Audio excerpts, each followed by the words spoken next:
Before most Americans had an email address, before anyone thought to warn their kids about strangers online, before the phrase internet predator had entered the common vocabulary, one man had already figured it out. His name was John Edward Robinson. He was a grandfather, a church usher, a suburban Kansas City businessman in a suit and tie who coached Little League and hosted barbecues, and was the kind of neighbor who knew everyone's name on the street. He was also, in AOL chat rooms and early BDSM forums, someone called Slavemaster.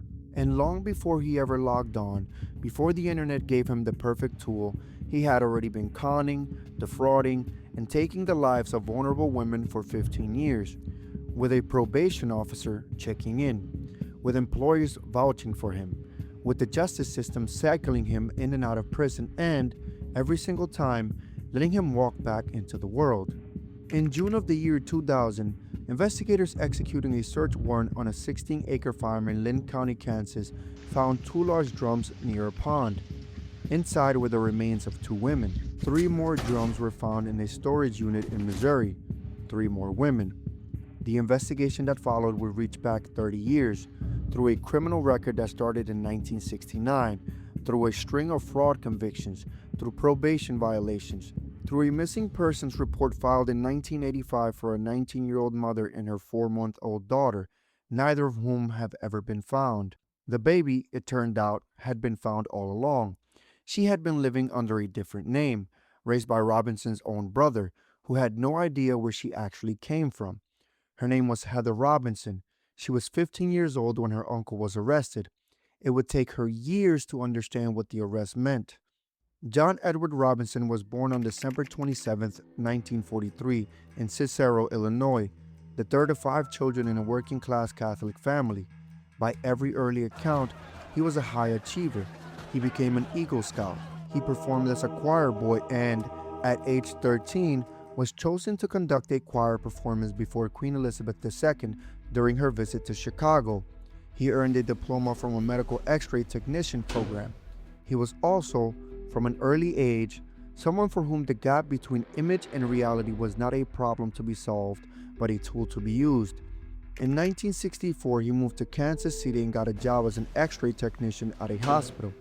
He was fired within months for stealing from the hospital. He moved to another medical practice. The same thing happened. He was embezzling money before most people his age had figured out what embezzlement was. In 1969, the year Neil Armstrong walked on the moon, John Edward Robinson was arrested for the first time. Theft from an employer. He received 3 years of probation. He did not stop. Over the next 15 years, Robinson cycled through a succession of jobs, aliases, shell companies, and schemes. He embezzled from a real estate firm.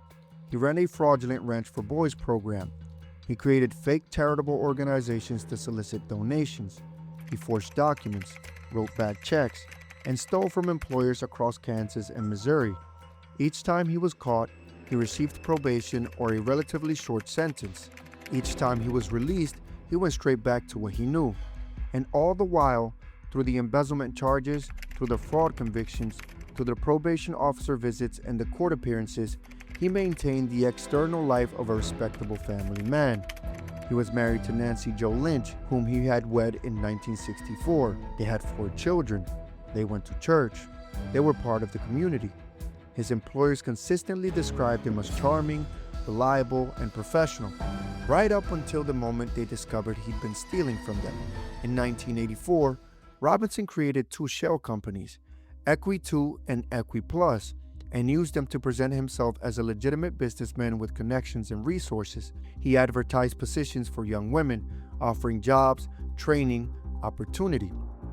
The first woman to take him up on it was Paula Godfrey. She was 19 years old. Robinson told her she was going to Texas for sales training. Her family drove her to meet him and never saw her again. When they filed a missing persons report and police questioned Robinson, he denied any knowledge of her whereabouts. Days later, Paula's parents received a typewritten letter, signed with Paula's name, saying she was fine and that she didn't want contact with her family and that she was grateful to Robinson for his help. Police closed the investigation. Paula was an adult. There was no evidence of wrongdoing. She has never been found. In January 1985, Robinson was operating a program he called the Kansas City Outreach Program, another shell, another fiction, designed this time to assist young mothers. He positioned it as a path to stability, room and board, job training, a way forward for women who had hit rock bottom. Lisa Stasi was 19 years old, recently separated from her husband, and living at Hope House, a shelter for women in need in Kansas City, Missouri. She had a 4-month-old daughter named Tiffany. Robinson approached her using the alias John Osborne and presented her with the program as an opportunity she couldn't afford to pass up. He had her sign several sheets of blank stationery before she left. She didn't know what they were for. On January 10, 1985, Lisa Stasi and her daughter were to be picked up by Robinson and taken to a motel in Overland Park, Kansas. Shortly after, Lisa's family received a frantic phone call from her. The last words her family ever heard Lisa Stasi say were, "Here they come." The line went dead. 2 days later, Robinson contacted his brother Donald and Donald's wife Helen. They had been trying to adopt a child for years and had been unable to. Robinson told them he could get them a baby for the price of $5,500 plus adoption fees. He produced paperwork claiming the mother had taken her own life. Donald and Helen Robinson took the baby, renamed her Heather Tiffany Robinson, and raised her as their own. They believed the adoption was legitimate. There is no evidence they knew otherwise.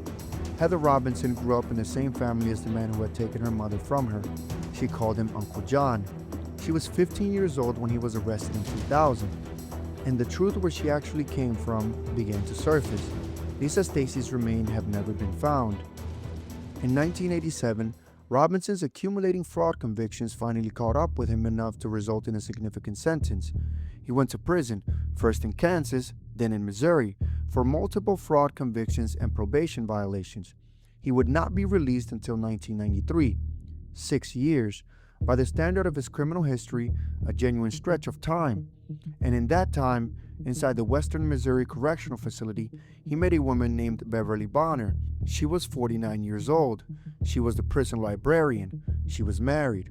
By the time Robinson was released in 1993, Beverly Bonner had left her husband and moved to Kansas to work for him. She had also arranged for her alimony checks to be forwarded to a Kansas post office box under Robinson's control.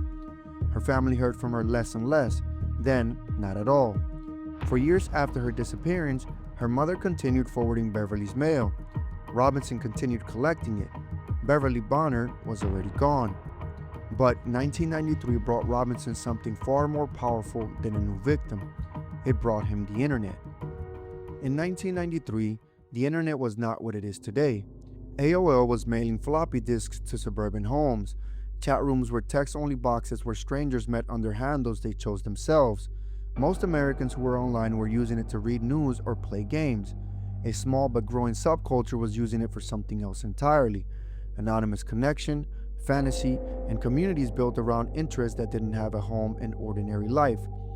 John Edward Robinson found the BDSM communities, bondage, discipline, dominance, and submission, and ultimately understood what they offered him. The dynamic at the center of these communities was, in the sanitized language of the lifestyle, a power exchange between a dominant partner and a submissive one. Robinson presented himself as an experienced dominant, a master, someone who provided structure, guidance, and control to willing partners in exchange for their submission. He called himself Slavemaster.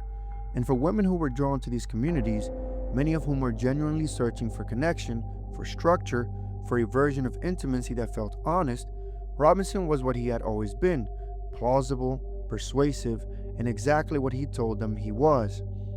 He built relationships online that moved quickly into real life. He offered jobs, opportunities, housing, the same infrastructure of false promises he had been constructing since the 1980s, now infinitely scalable. He asked women to sign contracts, actual physical documents, printed and signed, outlining the terms of their submission to him. Some of those contracts ran to dozens of pages. In 1994, he met Shayla Faith, 45, and her daughter Debbie, 15, who had spina bifida and used a wheelchair. Robinson told Sheila he had a program that could help Debbie. He offered housing. He offered resources. Shayla Faith moved her daughter across the country to be closer to him. Her family received occasional postcards after that. Then nothing. In 1997, he met Isabella Luka, a 21-year-old Polish-American college student from Indiana who had connected with him online. She signed a 115-page slave contract that gave Robinson control of all her possessions, including her bank accounts. She moved to Kansas. She told her family she had found a new life. She was never seen again. His final confirmed victim was Suzette Troughton, 28, a nurse from Michigan. Robinson had convinced her he needed a caregiver for his elderly father, a father who did not exist, and offered her a well-paid position in travel. In early 2000, she moved to Kansas. She sent her dogs to her mother for safekeeping the day before she disappeared. Her mother began receiving typewritten letters shortly after, letters that used vocabulary Suzette would never have used and spelled words correctly that Suzette routinely misspelled. Her mother, Carolyn, was not fooled. She contacted police. Before we get to how this investigation finally broke open, if you're enjoying the channel and want to support independent true crime, head over to Patreon. Link is in the description. Every episode goes up there 2 days early. Okay, back to John Robinson. By 1999, 2 separate investigations, one in Kansas, one in Missouri, were beginning to circle the same name from different directions. Overland Park, Kansas detective David Brown had been tracking a pattern of missing women connected to an individual known online as Slavemaster. Simultaneously, Missouri authorities were receiving complaints about the same man from women who had met him online and described disturbing encounters. In January 2000, a woman named Vicky Neufeld contacted Kansas authorities after Robinson had taken items of hers without consent during a meeting. A second woman made a similar report shortly after. Kansas investigators now had living witnesses, women who could describe Robinson's methods, his online persona, and his real-world behavior in detail. Investigators subpoenaed America Online for the records associated with the Slavemaster account. What they got back was a trail of IP addresses, and those addresses matched John Edward Robinson's home internet connection. In 2000, this was novel forensic evidence. It was also airtight. On June 2, 2000, Robinson was arrested on charges of sexual battery. He was 56 years old. The search warrant executed on his Lynn County farm 3 days later found 2 55-gallon drums near a pond. The remains inside were identified as Suzette Troughton and Isabella Luka. On June 5th, investigators visited a storage unit Robinson rented in Raymore, Missouri. 3 more drums, 3 more women: Beverly Bonner, Shayla Faith, and Debbie Faith, the 15-year-old in a wheelchair whose mother had been promised help. Investigators simultaneously executed search warrants on 5 computers seized from Robinson's home and offices. What they found was described by the lead prosecutor as a digital crime scene as significant as the physical one: slave contracts, forged letters sent to victims' families, chat logs documenting the grooming process in meticulous detail, and records connecting Robinson to disappearances going back to 1984, including the disappearance of Lisa Stasi, including her daughter Tiffany. It was then that investigators traced the baby Robinson had sold to his brother in 1985, now a 15-year-old named Heather Robinson, living in Olathe, Kansas, growing up with the same family as the man who had taken her mother from her. Heather Robinson had spoken publicly about the moment her family told her the truth. She said, "My whole world fell apart. Everything I thought I knew was gone." The trial of John Edward Robinson opened in Johnson County District Court on October 7, 2002. He faced 2 counts of capital murder for the deaths of Suzette Troughton and Isabella Luka, and 1 count of first-degree premeditated murder for Lisa Stasi. He pleaded not guilty. The prosecution, led by District Attorney Paul Morrison, built its case on 4 pillars. First, the physical evidence, the drums, the forensic identification of the victims, the cause of death in each case consistent with blunt force trauma, each woman struck with a heavy object.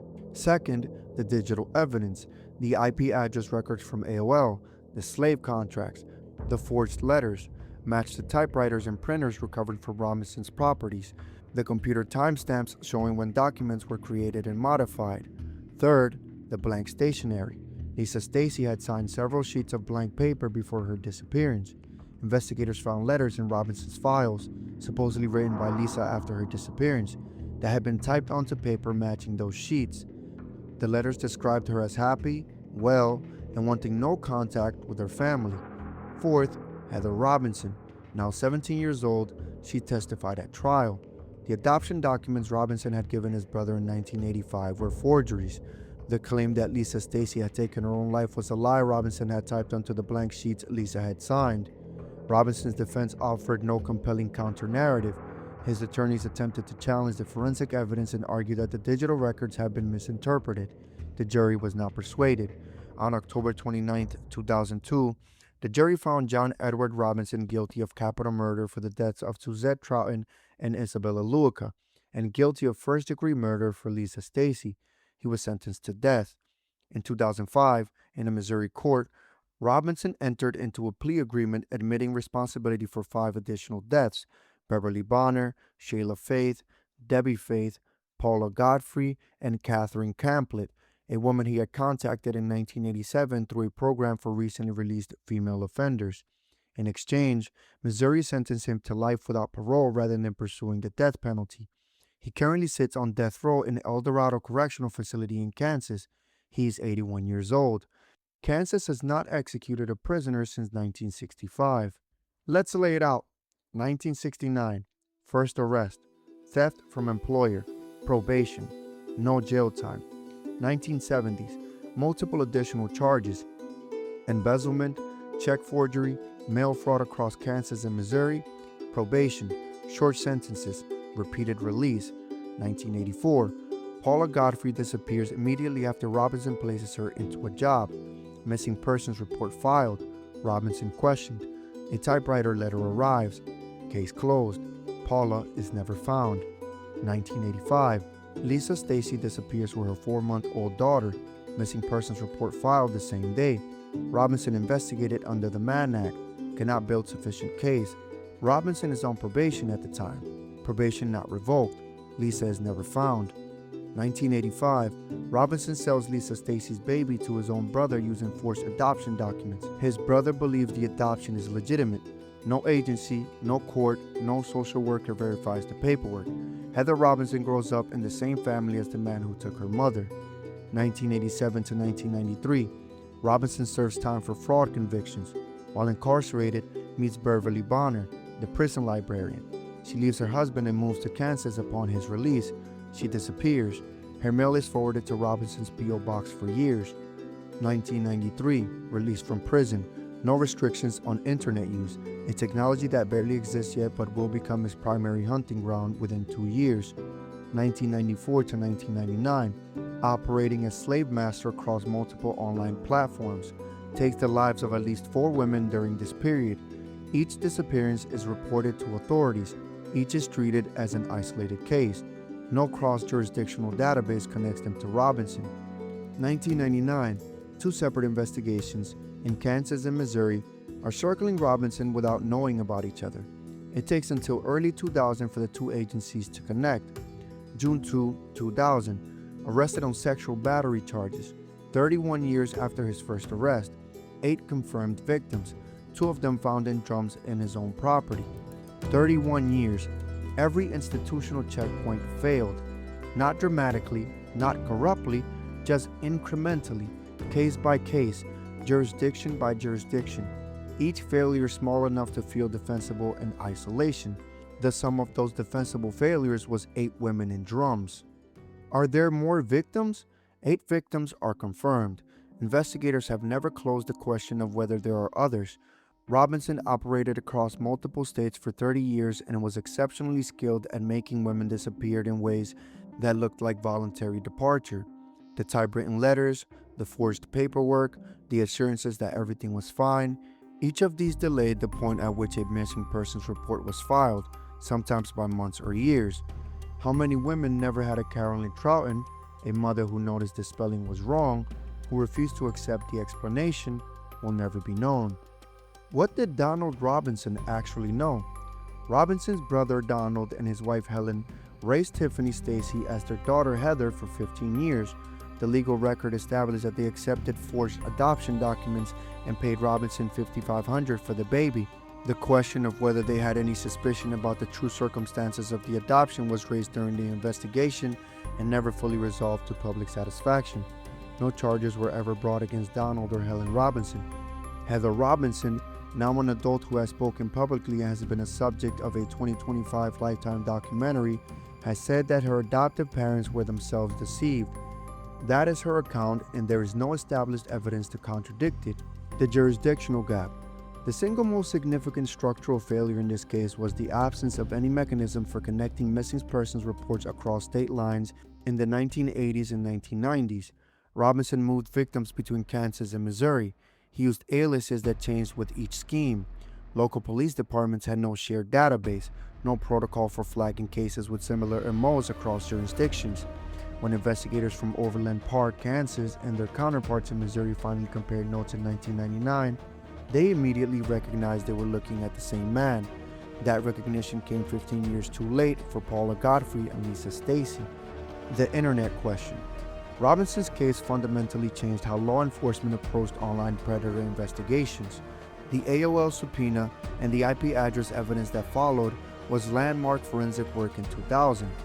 In the years since, legislation including the PROTECT Act and various online safety laws have been framed in part by the recognition that Robinson's case exposed that anonymous online contact with vulnerable individuals requires law enforcement tools that didn't exist when he started hunting. The gap between when he began operating online and when those tools were developed cost at least 4 women their lives. The last words Lisa Stasi's family ever heard from her were, "Here they come." They filed the missing persons report that same day. Robinson was investigated, and the investigation went nowhere. Her daughter grew up with his family. His name is on her adoption paper. That is not the story of a monster who came from nowhere. That is the story of a system that looked at a man with a 15-year fraud record and a pattern of women disappearing around him and kept finding reasons not to escalate. The question I want to leave you with is the jurisdictional one, specific and the most fixable one. If Kansas and Missouri had been sharing missing persons databases in 1985, if a detective in Overland Park could have seen that women who disappeared after meeting Robinson in Missouri bore a striking resemblance to the women who disappeared after meeting him in Kansas, does that connection get made before Beverly Bonner? Before Sheila Faith? Before Isabella Luica? Maybe, maybe not. Robinson was careful and he was experienced, but the system didn't give itself a chance to find out. Tell me what you think in the comments. And if you want to support the channel, head to Patreon. Link is in the description. It goes a long way. And subscribe if you want to stay with cases like this one. See you in the next one.